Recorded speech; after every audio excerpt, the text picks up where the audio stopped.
It's been said that every quilt tells a story, and it's so true. But I also believe every quilter has a story to tell.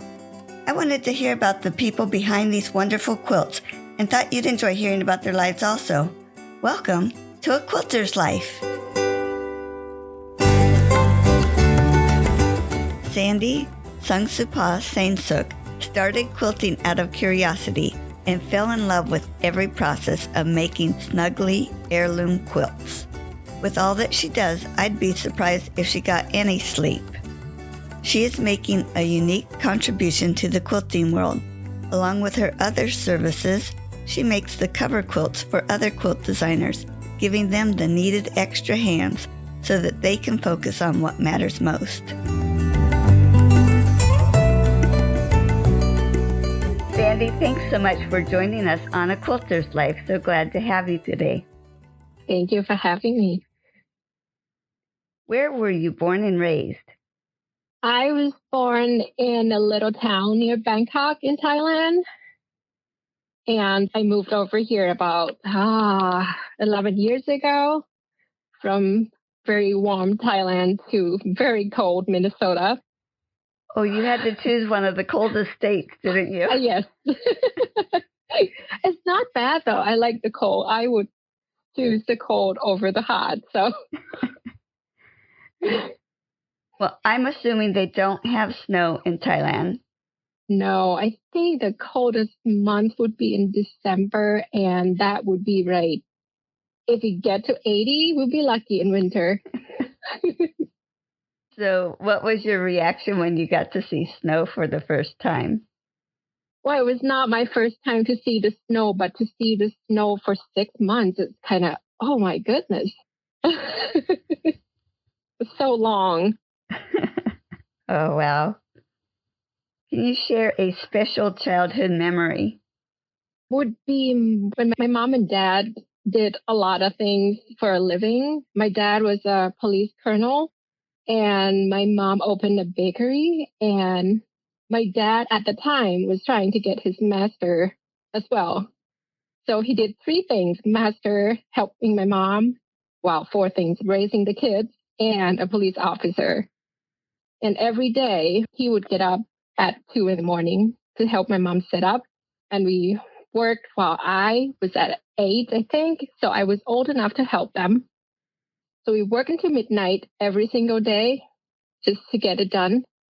I still don't know how my dad did it. And he got his master before the deadline. So I think it was 2 years, but he did it just a little under 2 years.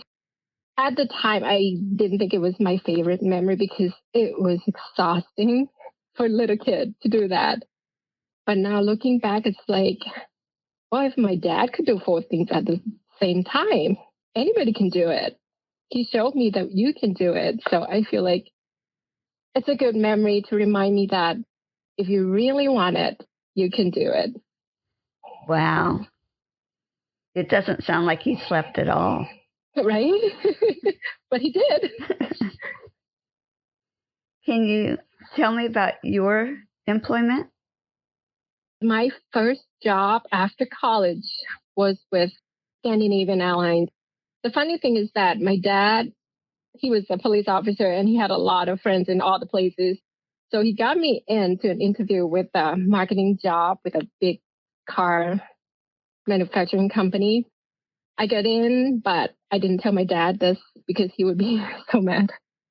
I also went to an interview with Scandinavian Airlines and I got both offers. The marketing job, they offered me double of the other job, but I chose to go with Scandinavian Airlines because the only reason was that I like traveling. Instead of doing that, I told my husband about the story about between 2 jobs. And he said, you could have just paid for your own traveling if you get double. It's like, wow, what's the fun in that? When you work with an airlines, you can buy, say, from the ticket from Bangkok to Hong Kong. If you just want to go have lunch on Saturday, you just fly out in the morning, come back in the evening for the price of a bus ticket. So you can just do that. But even if you get paid more, would you do it? You would rather spend money on something else. So, yeah, my husband said I'm crazy. Well, you know you. Yes. I hope my kids don't end up like me and they do something that's more logical. So, how did you get from Thailand to Minnesota? My husband and I met in 2007. He had a job over in Asia, in Taiwan, and his friend asked if the friend can just go over there and just meet him and have fun and hang out. And he said, well, I've been in Taiwan for a long time. I want to get out of here. Let's go somewhere else. So they picked Thailand. And he was a friend of my friend. So we went out for dinner and then we talked and then we just hit it off from there. And he brought you over here. Yes, we dated for 3 years. A lot of trips between Minnesota and Thailand. So I think he took about little over 20 trips within 3 years just to make sure it will work. That's dedication. Yes. Well, besides quilting, are there other crafts that you do or that you've done in the past? I started from painting. And when my older daughter was 5, and every night my husband and my daughter would turn Netflix on, and I didn't know the guy back then, the guy with the funny hair. And then they kept saying, that's Bob Ross, that's Bob Ross. And I said, I don't care who Bob Ross is. I don't want to watch painting show. And they're like, but look at the happy trees. And then it's like after a week or 2 weeks, it's like, well, I want to paint the happy trees. So I started to paint from the closet doors. I painted all the closet doors in the house. And my husband said, could you just take this money and go buy a canvas? Start painting on the canvas instead of all the doors, and please don't paint the front door. Surprisingly, it was so good for the soul, you know. It's just kind of like meditating, painting. There's no mistake. And if you have a mistake here, just put a more painting here and it's all good. And it turned out so good. And I also did handmade cards, also hand painted. So it was around the painting, and then somehow I got into quilting. How about any other hobbies? I would be baking. When COVID hit, everybody stayed at home. And then YouTube was my friend. Everybody was baking at the time. We got a new mixer, bread making. We had tons of bread making books. So I got into that for a little bit, and then I started sugar cookies with the pretty decorations. Yeah, and that's about it. Do you think any of these hobbies or your painting shows up in your quilting? Part of it, because I like painting flowers. I think it's just beautiful to look at, beautiful to create. When you're done with it, you just look at it and it's just, oh, I done good because it's just a pretty thing to look at. And in my quilting, when I make quilts, there's always at least one print and usually flowers in my quilt. I just have to have it. Also, with painting, you really must be in tune with color. Is that in your quilting also? I think it would be from Thai culture. When I first learned about quilting, people talk about how you use complement colors with the other. And some people even said you use this many colors, you don't use 20 colors. But if you just Google Thailand or temples in Thailand, they put yellow, red, blue, green, all the colors you can find in one spot. And it looks gorgeous. To me, it's like, there's nothing wrong. But whatever you see is pretty to you in one quilt, it would be your quilt and it would be awesome. So I like a lot of colors. Sometimes it's too much for others, but to me, it's awesome. That's so neat. I'm just picturing looking at a quilt, and you get two different people and you will have two different opinions. So That's true. Tell me about who introduced you to quilting or how you began to quilt. Oh, this is funny. My mom moved here from Thailand to here about 2.5 years ago now, and she doesn't speak English. And my mother-in-law wanted to connect with her and figure that, well, the quilt pattern with the diagrams, you don't need to understand English, really. You just look at the diagram, you just know what to cut, what size to cut, and how to put together. And then they can work together. So my mother-in-law tried to teach my mom, and my mom wanted to know every single thing. Like, why do you cut it this way? Why do you need that much room to trim? So I had to be there and translate.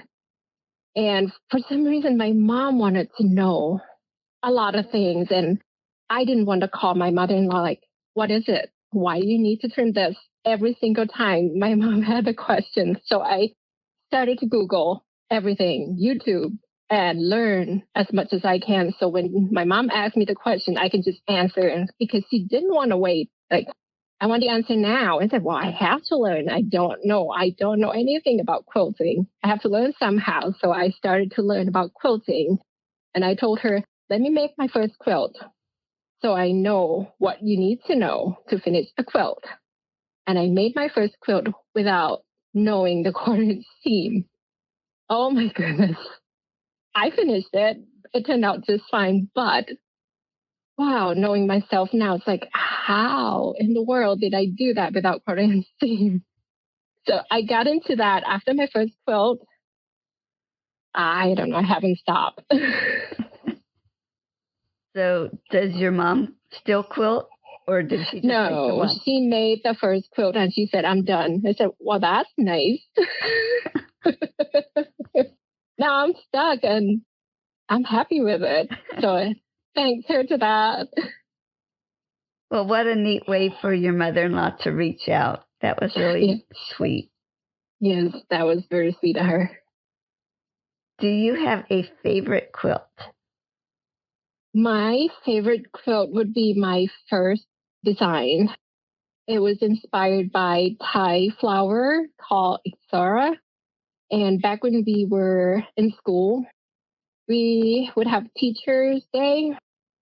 I believe it's in January, but on that day, we would bring the flowers. And this is something that people have at their house, just along the fence, and people with kids would just grab that on Teachers' Day and bring that because the name in Thai means sharp or intelligent.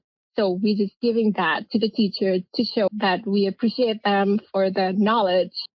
So I feel like, well, for the knowledge that my mother-in-law taught me, my mom that brought me into quilting, this is just perfect to be my first design. Oh, cool. What a neat backstory on that quilt. Yeah, thank you. What tool are you so happy you have? My rotary cutter and my square rulers. They are so helpful. Yes. With so many steps in the quilting process, do you like each step along the way, or is there a particular step you look forward to? When I started, what got me into quilting was the hand quilting. I feel like it's something special. Piecing, you actually piece together with a machine, but hand quilting, every stitch, you have to do it by hand. To me, it's special. Well, but now it takes forever if you do a throw size to hand quilt the quilt. That's why I started the long arm business. Just to do one thing is not enough for me. I feel like, wow, if I do the long arm quilting, I miss the piecing. And if I do the piecing, the quilt top, well, I want to quilt it. So I like the whole thing. That's why I came up with a new business that I can do what I love and still help others to finish the quilt. So I now offering to make the sample quilts for other designers. So I can cut, make, piece, quilt, and bind it. Basically, I get to make the quilt, but I don't have to store the quilts in my house anymore. The quilts get to go to the home that it's supposed to be. And I think it's just perfect. Most people do have a part they like, and I love it when someone likes all the parts. So that is so Yes. neat. the ripping part might not be the favorite, but it's part of the process. I never really thought of that as part of the process, but you are right. Share your worst quilting experience. Would be ripping the stitches from the long arm machine. I mean, if you look at the stitches from the long arm machine, it's smaller than the normal machine when you piece it together. And when the machine went through half of the quilt and then you find out that you have to rip the whole row, it's like you're done for the day. You just rip it and that's it. Just walk away. That's the worst part that I had to do. I think that was the second quilt that I quilted on my long arm machine. And it's like, I'm done. I don't want to do this anymore, but walked away. And then the next morning, oh, it's all good. I can work in here again. I'm happy. That part is done. But the ripping from the long arm quilting is the worst. Wow. I could only imagine that. The long arms run so quick that even if you saw the mistake right away, there's a lot of stitches that have to be undone. Yes. So now that you found out about quilting and you started in on this, what do you think keeps you wanting to come back to quilting rather than go on to a different craft or do something else with your time? In quilting, there's always something new to learn. There's always. I think that's why it's still interesting to me. Just like baking, there's so many things you can bake and it would go bad unless you eat it. Quilting, it doesn't go bad if it's sit there for a few years and you go back to it, you can still go on from there. And quilting, even if you learn to piece the traditional piecing, and then now there's modern quilting and a lot of other things that you could do. I mean, I think I could learn about quilting to the end of my life, and there's still more to learn. So it's just interesting. It's funny. My podcast friends think I have such a niche podcast because I have one craft of quilting. But I look at the quilting industry and think, oh, there's so many niches within the quilting industry. Yes, endless. I think the possibility you can turn quilts into something else now, quilt coat or a lot of things. It's just endless. Uh-huh. Who do you make your quilts for? I used to think I made quilts for my family, but now that we have so many quilts, my kids don't ask for one anymore. I was like, could you please stop making quilts for us? But the funny thing is now that I make a lot of quilts, I take my own quilt pictures. When we go to different states or on vacation, they would just say, oh, look, you should have brought your quilt. This is a perfect spot for it. It's just, ah, that's so nice. And now they turn into a quilter. Well, not yet, but it's just getting into them. And it's like, quilting is good. It's not just for old lady to quilt anymore. Anybody can quilt. And my older wanted to learn how to piece together the other day. It's like, oh, yes. Oh, that will be a great bonding experience. Yes. Are you working on something special right now? I'm stuck with Pinterest right now. And there's the thing called, it's new to me, and I'm sure it's been there forever, the needle turn applique. That's what they call. That you just, I don't even know. I just learned about it yesterday and I just cut my pieces together. I watched tons of YouTube yesterday and I really want to do it because basically you don't go to your sewing room. You do it on the couch and you can be with the family, and this cold winter, the kids can't go outside and they don't want me to be in my sewing room. And then I want to do something that I can do on the couch. And I think that would be something fun to try and do. And it would look really cool. And you can see that it's made by hand when it's done. And I think anything that's made by hand, to me, it's special. I admire those people who would spend, I don't know, hundreds of hours doing it. And it's beautiful. Mm-hmm. Share a quilting tip. A quilting tip as a quilter, I would say have fun with it. as long as you have fun, you can go into your sewing room anytime and it's still going to make you happy. But if you feel like it's a job to finish it, just to walk in there, you just want to walk out and run away. So just have fun with it. If that day is not a good day to go in, go do something else and come back to it.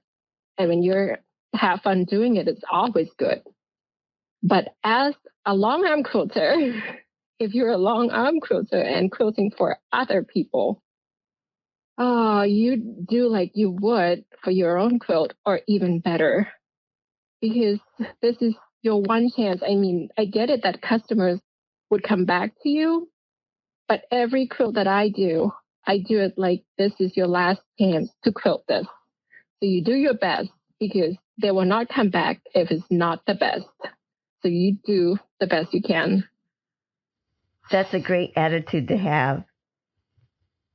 So you started out with quilting as a hobby. How did it become a business for you? I started with the fabric job a couple months after I made my first quilt, just because I was too lazy to drive to Joann and buy fabric. I feel like I want to walk in my sewing room and I want to grab this color fabric and then just start cutting instead of spend hours walking around and find the fabric that I want. So I started a fabric shop. Little that I know that when you have a business, you don't have time to make your own quilt because then you have to take care of customers first. But it was fun. It was fun. And I started to test a lot of quilts for other designers. And that was a great way to learn different techniques and get yourself out there, because then you get to show different side of you with the color and the quilt. How you pick each fabric for each quilt is different.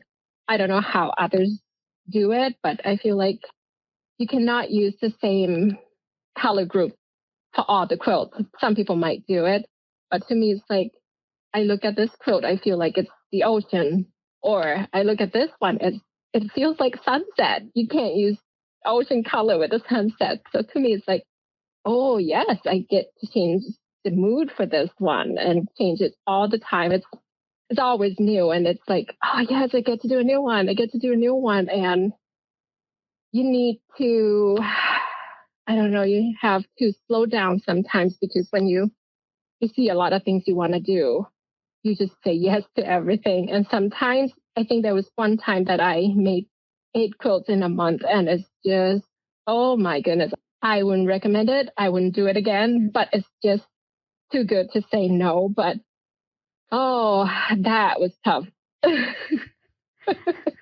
That's about 2 quilts a week. 2 quilts a week, yes. And I usually finish the quilt, quilting it and binding it, all the quilt for the testing quilt, just because I feel like it's prettier and it's better for the designer to have the finished quilt to show. So that was a lot, but it was good. It was good.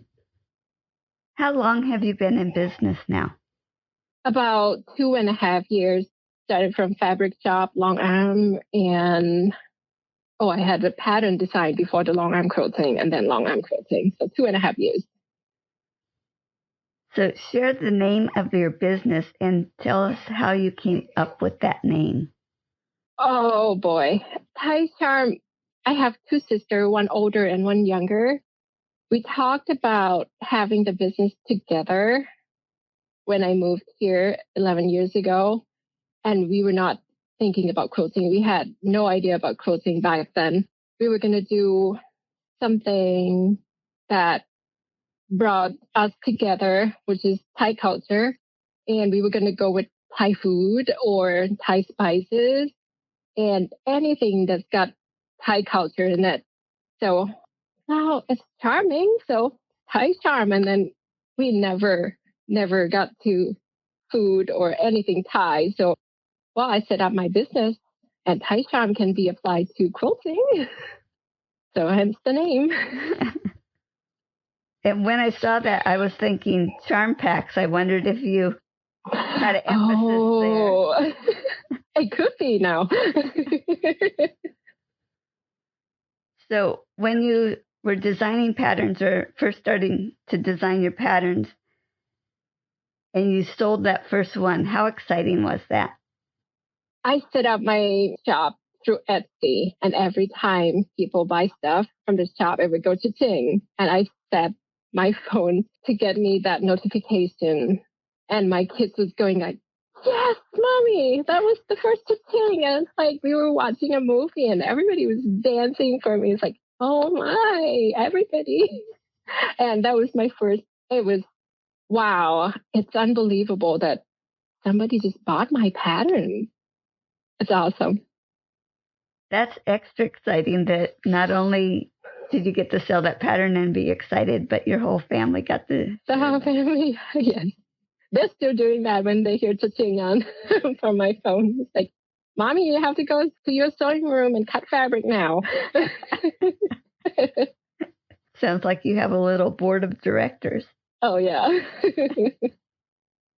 And what was it like when you saw one of your designs made by someone else? I think first time I saw the first pattern with somebody who made that, it's like, whoa, that's better than when I decided to put this color here. And that's so smart. It's like, why didn't I think of that? And it's just, wow.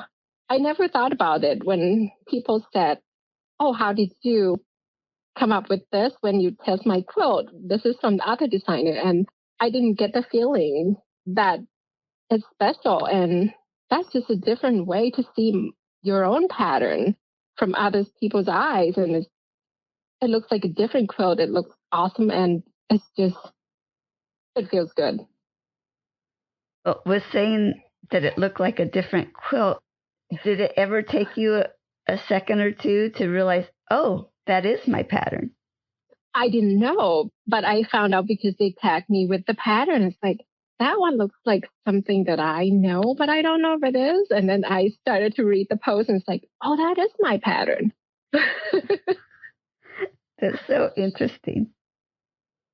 So you got a long arm, and how was it that you started quilting for others? Did that happen right away or what?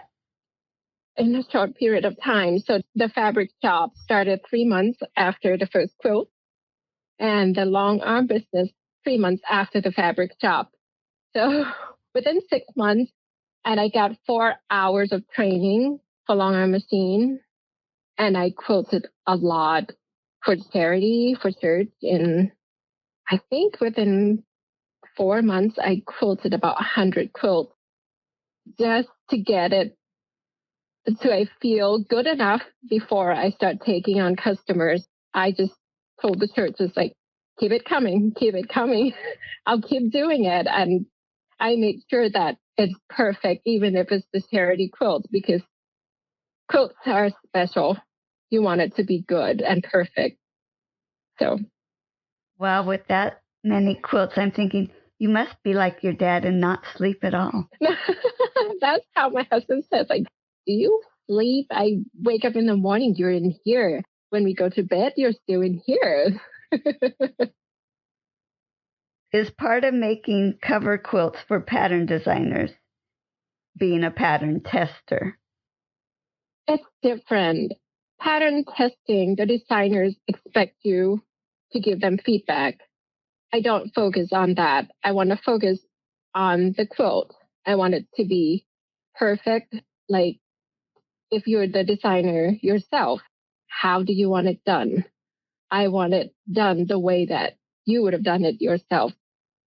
And I'm at that point that I live on my quilt and I feel good to send it out to the magazine that people can look at it. You can hang it at the show and I wouldn't feel bad about my point not matching. So I want others to feel like you can let this part go to me and I will take care of it. So you can focus on other things because pattern design, when you launch the pattern to the market, is not just writing the pattern and make the quilt. You have other sides of business that needs a lot more time. If you don't have time, I feel like cover quilts is something special for designers.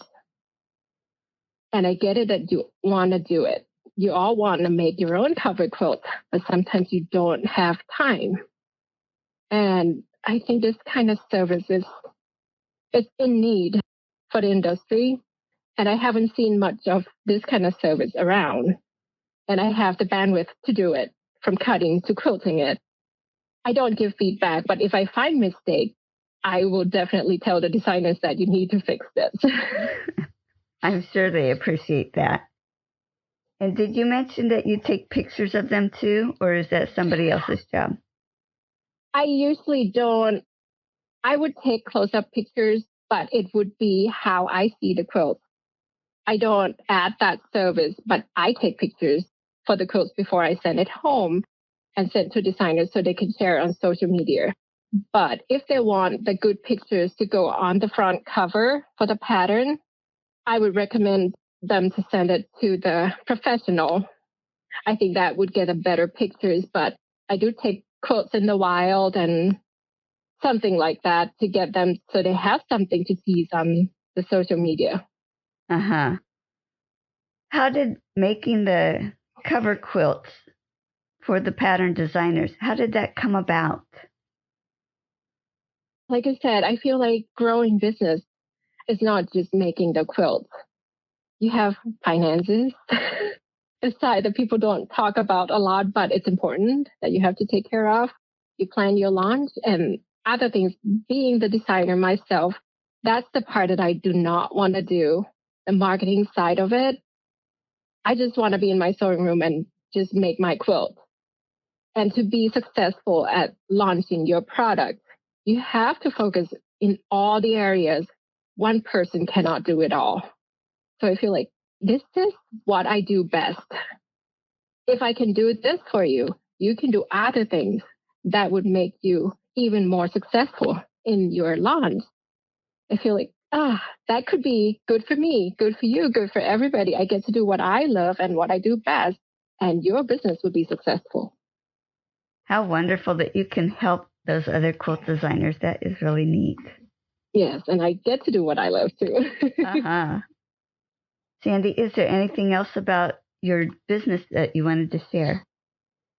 As a journey, this is just the beginning of it. I feel like this is a learning curve, and it's not about my business. I feel like people should be inspired and just keep that fire in you and keep going. Sometimes, to look at myself 2 years ago, I couldn't imagine myself at this point, but I'm in my happy place.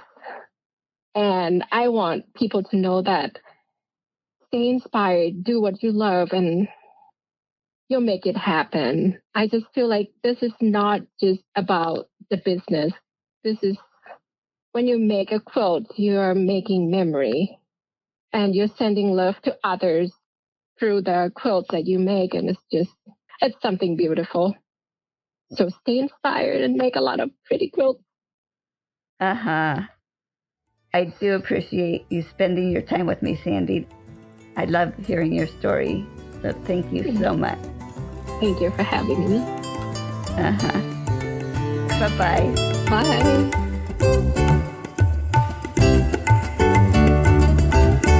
You can find more stories on aquilterslife.com or subscribe on your favorite podcast player so each episode will be downloaded automatically. Also, I want to hear about you and your wonderful quilts. Please contact me, Paula Chamberlain, through the website to set up an interview. And as always, thanks for listening.